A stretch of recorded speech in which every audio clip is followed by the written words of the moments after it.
Our next speaker follows on very nicely from what Austin's just been talking about. So Austin's been presenting some of the kind of theory behind autonomous experiments, and now Sterling Baird from Toronto is going to ask, so you want to build your own self-driving lab. So Sterling is the Director of Training and Programs at the Acceleration Consortium.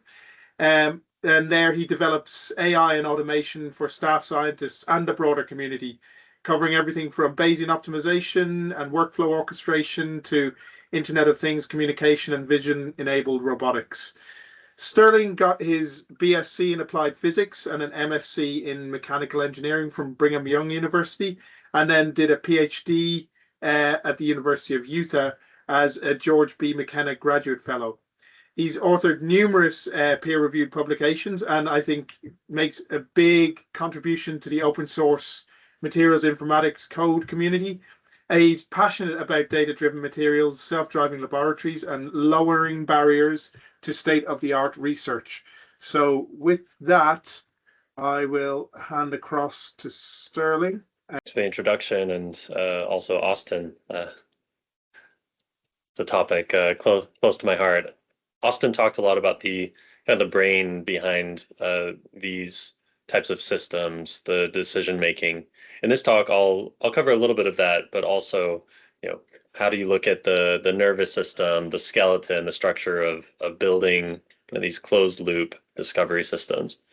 Let's take a look at 1952. There's a scientist by the name of Donald Stuckey, and he discovered thermal shock resistant ceramic glass. This ended up being used in rocket nose cones and cookware, and he discovered this by accident. In his words, when he took it out of the furnace that had gone too hot, he dropped it, and he said the thing bounced and didn't break. Now, we've entered an age where combining AI and automation with our sciences can accelerate scientific discovery, improving efficiency, the time to results, and our reproducibility. In this picture, you can see the world's brightest molecule discovered by what's called a self-driving lab, this autonomous research laboratory. And only a few dozen of these had been discovered previously over the course of decades. And in the short course of a few months, obviously with a lot of time to build the system, they were able to discover 21 new state-of-the-art molecules in addition to this brightest one. Really useful for quantum research applications. When looking at these kinds of systems, it can kind of be like looking over the edge of a high dive. It can be kind of nerve-wracking. It's a little bit daunting to get into. This, I think, is especially true when we start looking at some of these robotic systems. Here we have a lateral moving robotic arm, and it's picking up vials and removing the caps and spinning them.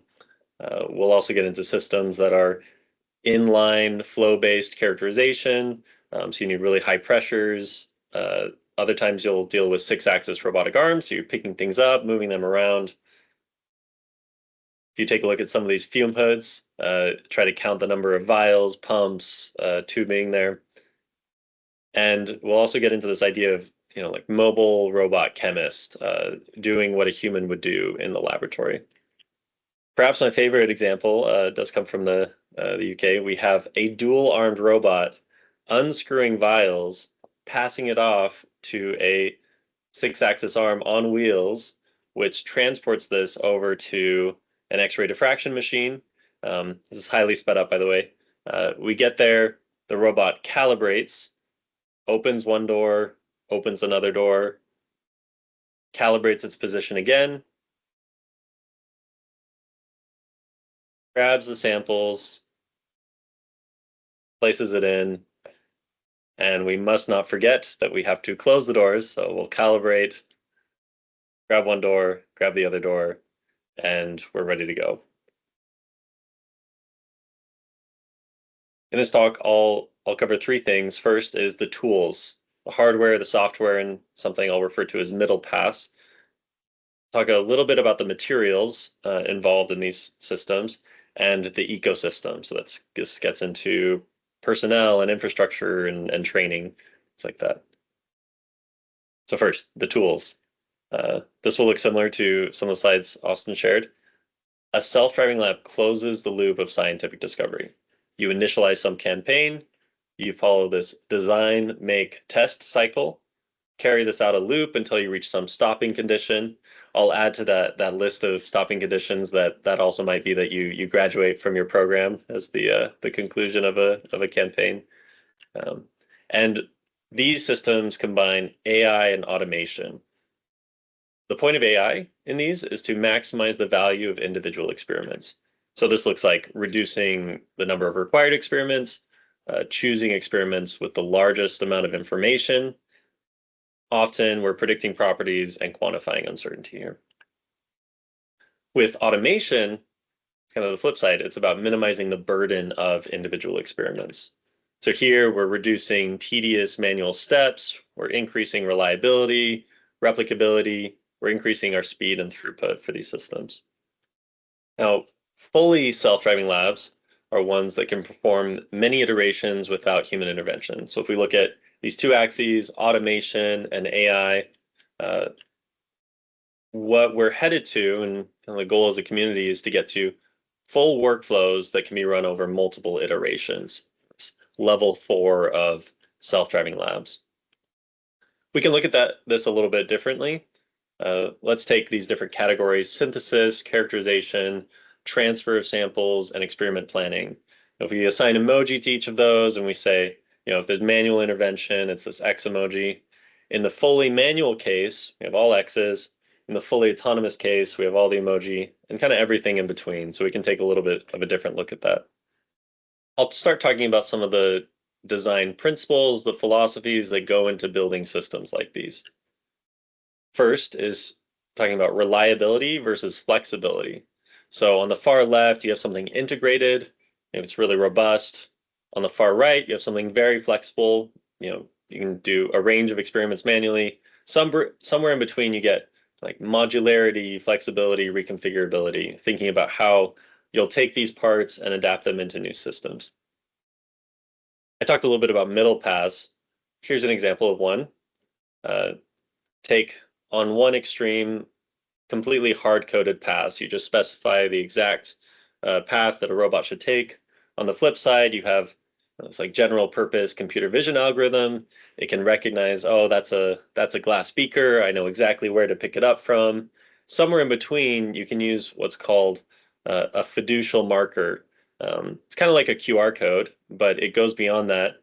If you take a picture of this kind of like very pixelated QR code, you can get your XYZ coordinates relative to the picture with just a little bit of calibration. And so you can go from these global reference frames in the lab to more localized reference frames and interact with there. So this is kind of a middle path. Some will refer to this as cheating, which as chemists or material scientists is very much in line with the goals. Other times we'll want to consider how we can reuse existing hardware in ways that a human might not do it. So on the top left, you're cleaning a syringe tip.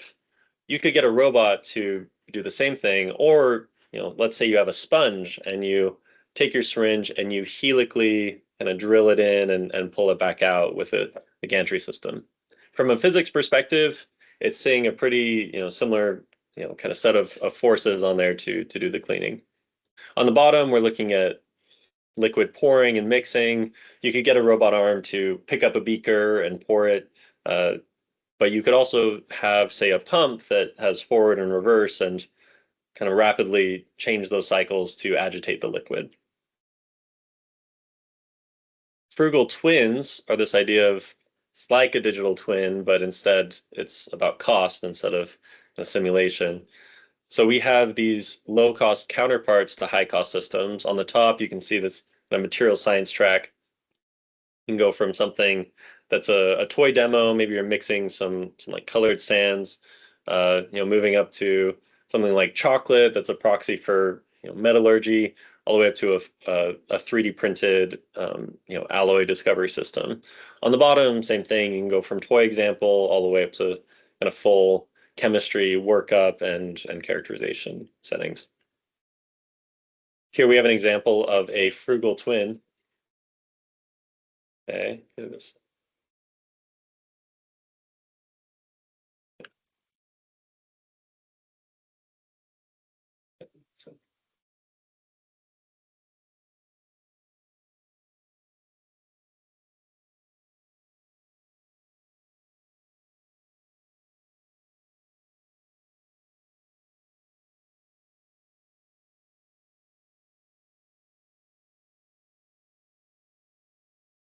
Okay. So I wasn't sure if you were hearing the audio from there. Uh, and- okay, no, let me take a step back. Sorry about that. So here, this system is electrocatalyst discovery. And when you look at some of these labs, there will be years of effort across teams of dozens of people to build up a system that in total probably costs about $10 million. It doesn't have to be that way for everything. This is a excuse me, particularly performance system for electrocatalyst discovery. We're seeing, you know, having different metals being mixed. We're electrodepositing. We're using kind of clever tool changing mechanisms to grab things, do cleaning. And this was built in about 3 months by a single person for, taking an existing piece of equipment, about $1,000 of modification for it. We take a look at this type of device integration. We can have fully customized on the right. We can have all-in-one solutions on the left. Somewhere in between, you'll kind of see that with the previous example, device integration. You're taking existing modules, tuning it, integrating it with other ones. One caution would be to not underestimate the pain that comes from trying to adapt manual equipment or, take graphical user interfaces and convert that to programmatic usage. So if you're looking for a piece of hardware, you're considering, a piece of equipment, think about the application programming interface. Does it have one? Is it based in Python? Is it open source? And ask for an in-person or virtual demo of this in use. Watch the coding in action. For sample transfer, think about how a sample would go in and out. Is there unobstructed access from the top or the side? And asking for a recording of the sample loading and unloading process. It's hard to hide too much in a video. With this next part, we're shifting from the hardware more towards some of the software pieces. When we look at a self-driving lab, we're doing learning. With Bayesian optimization, it's fitting a model, predicting the next experiment. A learning problem is defined by some data representation, a model or a set of models to choose from, and some notion of best. In terms of representation, there are textual representations, graph-based ones. You can look at fingerprints or physical descriptors. When we get into reactions, we can also have it be text-based or graph-based. Gets a little bit more complicated there. When we look at our models, this is where we have generative models. We get into more classical machine learning, property prediction models. We'll get into active learning or adaptive experimentation with things like Bayesian optimization. And on that note, the encouragement, one of those best practices, use state-of-the-art algorithms to select your next experiment to run. In each of these optimization tasks, it's find a set of parameters that minimizes a target property. And when we look at traditional design of experiments, this is things like full factorial, partial factorial design, random search, and quasi-random methods like Latin hypercube sampling. You have to know what those are, but know that some of the traditional things are less efficient than newer state-of-the-art techniques like Bayesian optimization. Now, interestingly, this is the same Hartman-6 function that Austin talked about, this popular benchmarking function, and we're seeing a dramatic increase in performance when we move to a technique like Bayesian optimization. Some examples of optimization at play: find composition and processing parameters to maximize alloy yield strength, find the synthesis pathway that maximizes, kind of efficacy of an HIV drug. For this next part, it's less about the brain and maybe more about the nervous system when we talk about workflow orchestration. And this is what connects individual steps within a self-driving lab workflow. So you're interacting with external resources, databases, you're sending commands and receiving data back from hardware, and you're kind of pinging your algorithm to figure out what the next experiment's run is. You're putting your data somewhere into a database. And one of those middle paths that I talked about is human in the loop workflow orchestration. It's kind of this you know, stratification from, well, I'll do all of my work manually versus, okay, I'm going to try to make a fully autonomous system. Somewhere in between is human in the loop workflow orchestration. This kind of looks like, you have a robot saying, or this software orchestrator saying, "Excuse me, human, please move sample one from the vial capping station to the powder dispensing station." We can take a look at that in practice. Here we have a regular Python script using a platform called Prefect. We press play, run on the script, and it says, okay, we're pausing our workflow and we're going to wait until you've kind of passed it back. Sends a Slack message, very easy to set up, at which point you can kind of go and see some information that you've encoded. Like, okay, let's take a look at what the sample we're looking for is.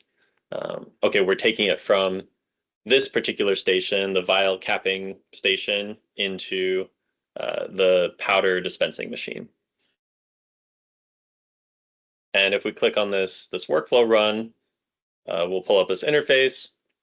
The top right, we have a button, resume, and we can put in some information that we've kind of predetermined that we ask for, like a username or a name, comments, maybe you want to flag it for review, and we'll hit submit on that.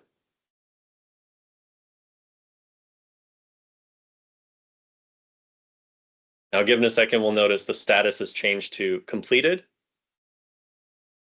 at which point we'll also see logs showing that information that we encoded. So we see the username, comments, whether it's flagged on this interface.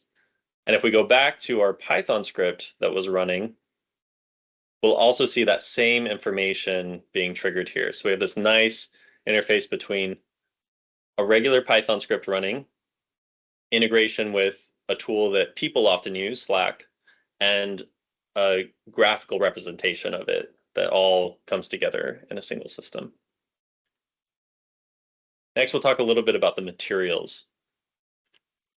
So the potential for these materials spans many different fields. Within the Acceleration Consortium specifically, we have a lab dedicated to inorganic materials, one to organic small molecules, one for drug formulations and medicines, another for polymers, one for formulations. So these could be like shampoos or nanomedicine formulations.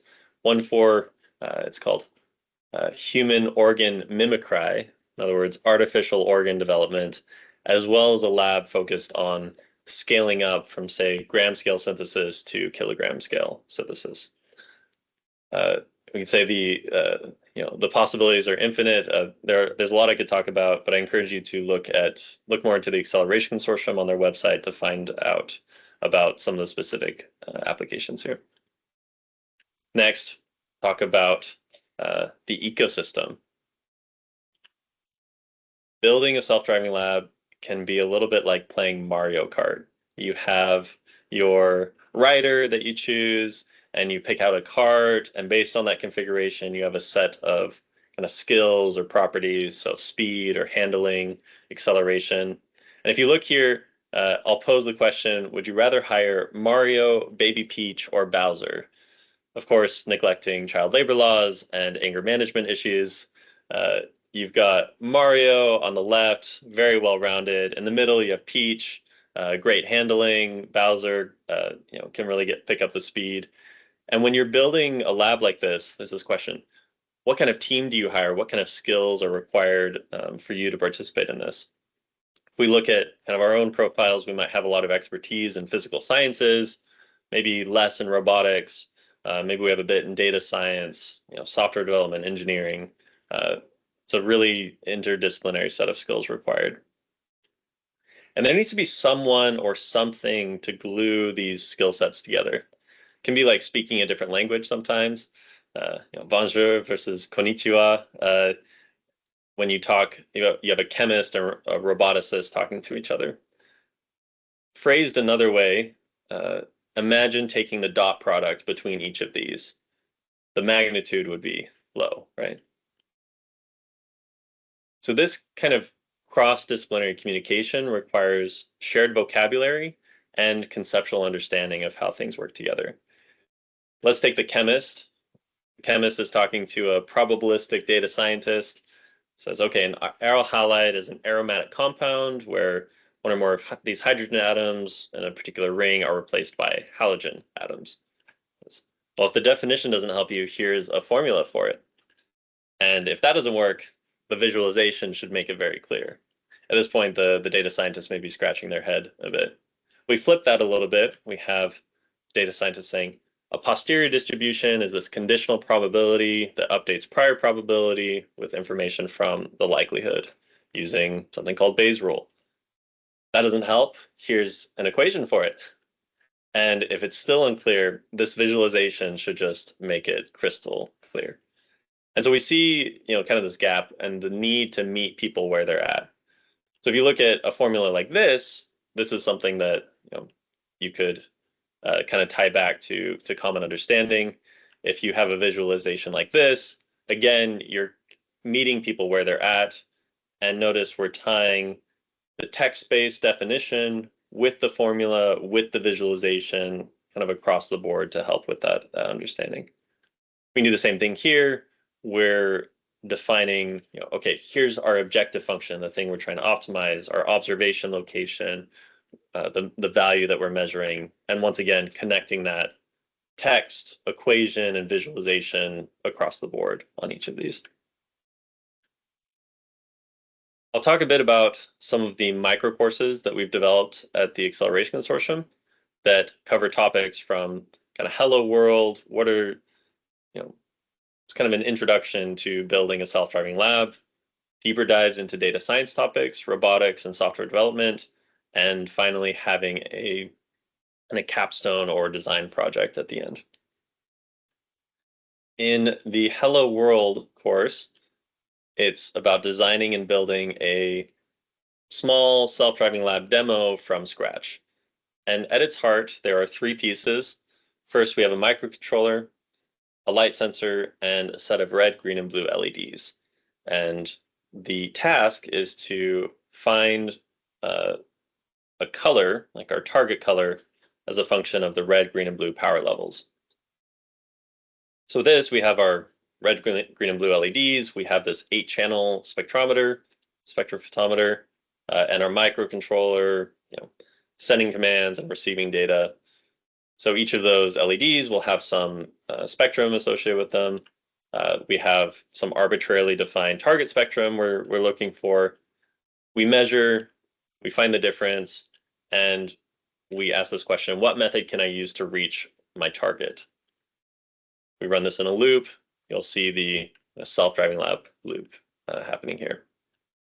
In each of these modules, we start out with an orientation, so just getting people up to speed on the tools used in the course. In the first module, we cover building this in a batteries included sense. So getting you up and running, seeing the system working all together. And the rest of the course is devoted to having you build this up from scratch. So you're dealing with microcontrollers. How do you send the commands to control the power levels, receive the sensor data back? We're looking at Bayesian optimization, how we can do better than traditional design of experiments to maximize the value of each experiment we're doing. We're looking at how to get hardware and software to communicate with each other using, in this case, kind of Internet of Things style communication. We need to put the data somewhere. So taking a look at where the data goes, and finally connecting all of the pieces from the prior modules together. How do you splice all these individual techniques together into this full closed loop system?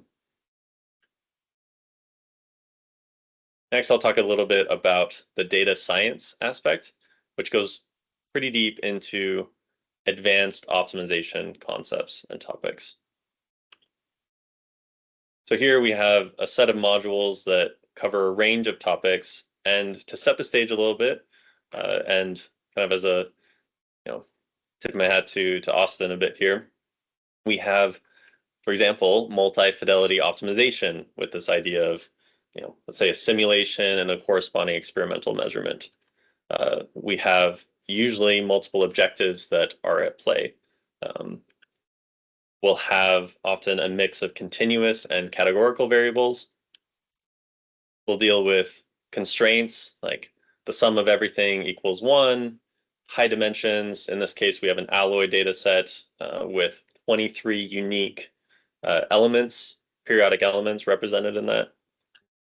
We'll also get into these kind of weird nonlinear constraints. For example, you're unlikely to find an alloy with more than, say, 6, 7, 8 unique elements as part of it.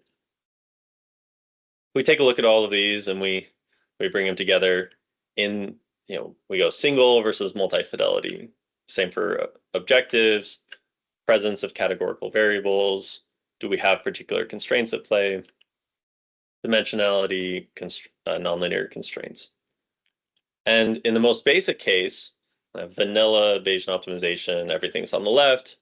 When we go to slightly more advanced, we'll say high dimensional and multi-objective, when we take a look at the implementations there, it can be pretty different. So on the left, we have a 21-line script. On the right, we have a 62-line script. So we're tripling the number of lines required to do this basic task, going to a more advanced setup. And there's a tool that I've created over the years called Honigumi that lets you generate these kinds of examples on the fly. Different combinations. And this pairs really well with large language models and forms a foundation for the data science course. Now, in the course itself, it takes you through using this tool to build out these custom advanced optimization scripts for real-world material science and chemistry problems.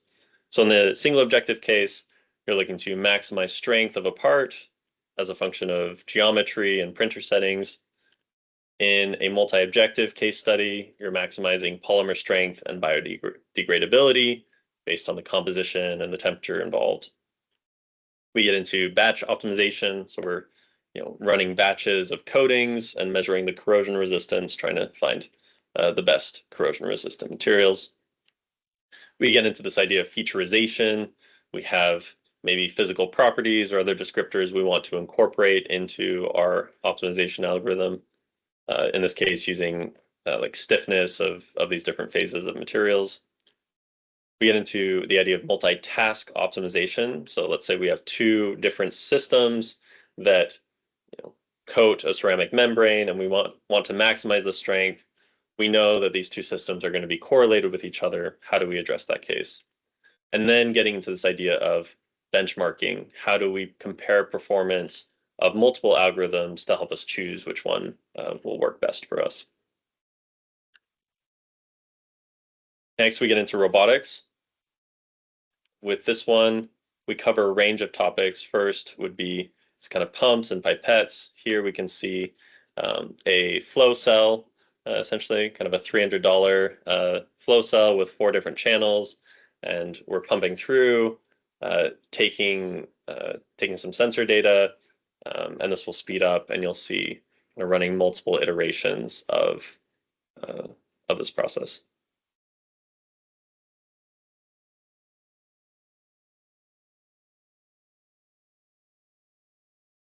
This is a system called the digital pipette, also low cost. It's based on an actuator connected to the plunger of a syringe. And so this is showing kind of control and getting highly accurate dispensing of liquids. We'll also look at using motors like stepper motors to have automated vial racks or kind of sample characterization wheels, if you will. With module 2, it's all about serial communication. A lot of existing devices have these little ports, RS-232 ports on the side. Here you can see that data being streamed using a microcontroller to the computer. There are a lot of other devices that also have this: furnaces, pressure regulators, heating and stirring plates. Take a look at how to use liquid handlers. In this case, we have a automated tool changing mechanism. So you can have different tools, grab them, carry out some procedure, swap to a different tool. In this case, we're doing liquid handling, doing kind of serial dilution of a material. You can imagine if you have a camera tool, you swap that out with that one. If you have an ultrasonicator, to do some mixing of battery slurries, that's also that's something that's been implemented, those kinds of tools. Here we have an autonomous color matching demo on the liquid scale, and in the back left, we have this wireless color sensor tool. It has a battery on board, and then there's a wireless charging base. And so when the sensor is in use for, we'll say like 20 seconds, it's running on battery power, and it's streaming the data over Wi-Fi to the orchestration algorithm.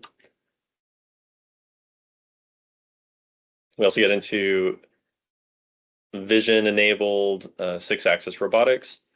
Here we have a robotic arm that's picking up a vial, bringing it to another station, the vial capping station. You'll notice a human in the loop orchestration step here. This one, we almost have the programmatic kind of API written. Again, don't underestimate the pain of equipment designed for manual use. We also have a module on computer vision. So this, we have an automated microscope with a regular objective lens. It has micron resolution in the X, Y, and Z stage. And we have some modules around using some computer vision techniques to analyze it. And we also get into the topic of April tags, or those fiducial markers, kind of QR code-like tags I mentioned at the beginning. And then finally, we look at a system where we're using powder dispensing and we're transferring solid samples between multiple stations, and how we orchestrate that. So here you can see the powder, in this auger-based mechanism, kind of throwing the powder into this vial beneath it. In the fourth course, we have a software development piece. For the sake of time, I'll say this is really where you can get the software best practices that are going to save you a lot of pain and maximize your throughput, especially for later on as you learn these.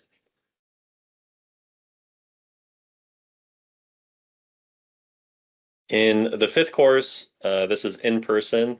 There's a range of equipment available in the training lab that I build and develop: characterization equipment, prototyping, dispensing, working with different robotic arms, and people come and have a project proposal and carry that idea out. In one example, we had a visiting researcher come and design an electrochemical corrosion cell and the optimization algorithm behind it, work on having this automation-friendly cell. Now, there's going to be a lot of challenges when we choose non-standard tools. I took a class and we were told you can code in any language you want, but the lecturers and the TAs will help in Python. And I said, I want to do this in Mathematica. I come from physics. I'll choose this language. And what that meant is I couldn't help any of the other students, and those students couldn't help me. So there's kind of this break or disjoint there. As a community, we want to align on universal conventions. And so it doesn't insist that you follow it against your will. It supplies maintainability, clarity, consistency, and a foundation for good habits. To maximize our alignment, we have some different resources. This awesome self-driving labs list, a community curated list of hundreds of resources related to self-driving labs, hardware, software, as well as a forum for accelerated discovery. We've had hundreds of users get involved with that. Highly encourage you to check out that forum as well. So we have these different topics: AI, automation, education, and this domain expertise, all feeding into accelerated discovery. Did I tell you how you build a self-driving lab? No, I gave you principles, and for you to know how you're going to build it, think about what your existing skills are, where you're at, what your opportunities are, what you're most interested in, and decide on your next step based on that. Now, Donald Stuckey proved that accidents can lead to breakthroughs, and we're now at this age where AI and automation can help us to engineer these materials discoveries.